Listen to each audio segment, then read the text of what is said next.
Ya, kami lanjutkan dialog kita malam hari ini. Bu Susi dari LPSK sendiri melihat kondisi psikologis Barada Richard Eliezer hingga malam ini seperti apa?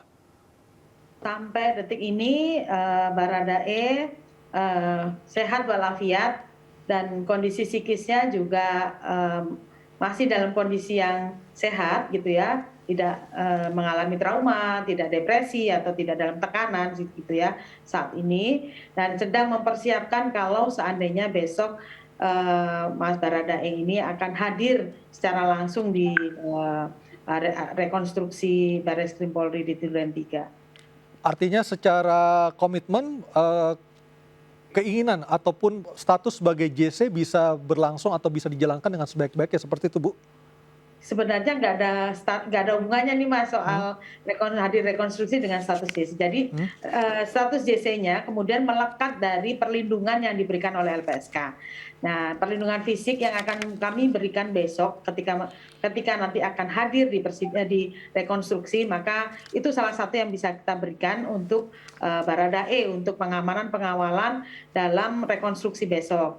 Nah, yang selain itu kan juga ada soal pemisahan tahanan dan sebagainya yang sudah kita jalankan ya, pemisahan tahanannya kita berkoordinasi dengan Barreskrim Polri terkait dengan ini.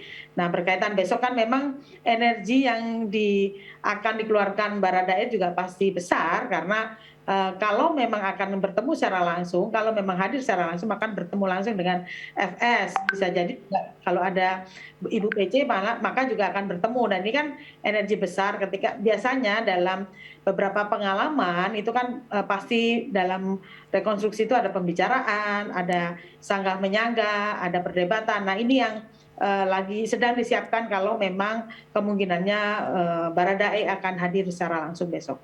Baik, saya ke Pak Wahyu lagi. Pak Wahyu, dari catatan dari Kompolnas ketika mengikuti jalannya sidang kode etik beberapa hari yang lalu dari Irjen Verdi Sambo, apa saja yang menjadi catatan penting yang bisa dipakai sebagai bahan perbandingan ketika menghadiri rekonstruksi besok pagi? Tadi rekan komisioner yang kemarin hadir, Pak Pujiartono dan Pak Yusuf sudah paparan ke kami.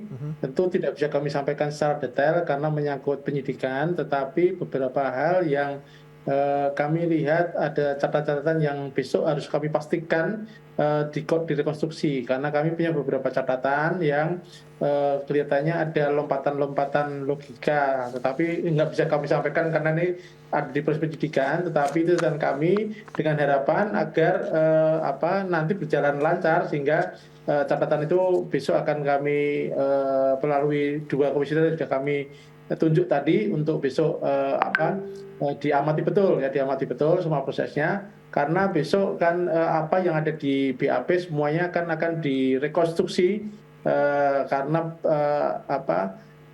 wilayah itu sesuai dengan Perkap nomor 6 tahun 2019 ya, di pasal 24 ayat 3 itu ditegaskan betul bahwa rekonstruksi itu memang tujuannya untuk menguji persesuaian keterangan dari para saksi maupun para tersangka. Nah, itulah yang kami sudah beri catatan. Besok akan kita lihat bagaimana, semoga aja besok lancar semua, dan karena besok juga ada dari jaksa, harapan kita ya beberapa catatan yang sekarang kembalikan karena disebutkan anatomi kasusnya belum jelas, bisa segera diperbaiki dengan rekonstruksi, kan akan ketahuan mana-mana yang tidak pas, mana-mana yang ada yang tidak tepat. Dan tadi seperti kata Bu Susi, pasti biasanya rekonstruksi kan ada debat untuk menyesuaikan mana yang benar dan nanti akan dipakai sebagai catatan dari penyidik. Ya. Kira-kira begitu Mas gambarannya Mas ya. Apakah lompatan logika yang tadi Bapak singgung juga terkait karena adanya TKP yang sudah dibersihkan, lalu juga ada barang bukti yang sempat hilang, apakah dan juga karena adanya sampai saat ini belum jelasnya seperti apa duduk persoalan ini awal mulanya sehingga Barada Yosua harus meregang nyawa seperti itu, Pak Wahyu? Itu wilayahnya penyidik Mas, ya, penyidik kami biar wilayah penyidik, nanti biar penyidik yang menjelaskan lah.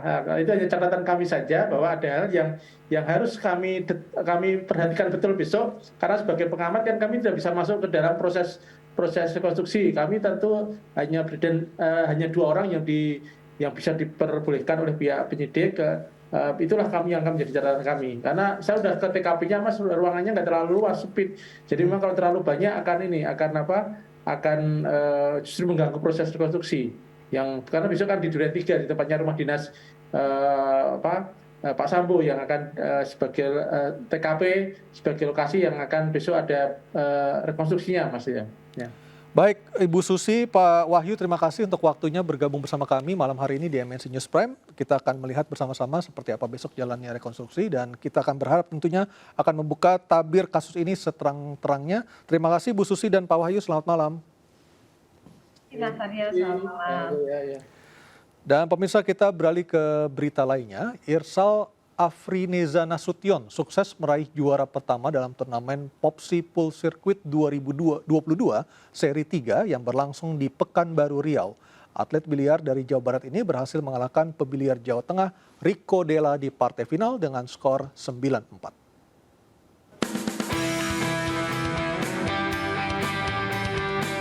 Pebiliar Irsal Afrineza Nasution menang telak dengan skor 9-4 dalam pertandingan yang digelar di Arena Pekanbaru Riau.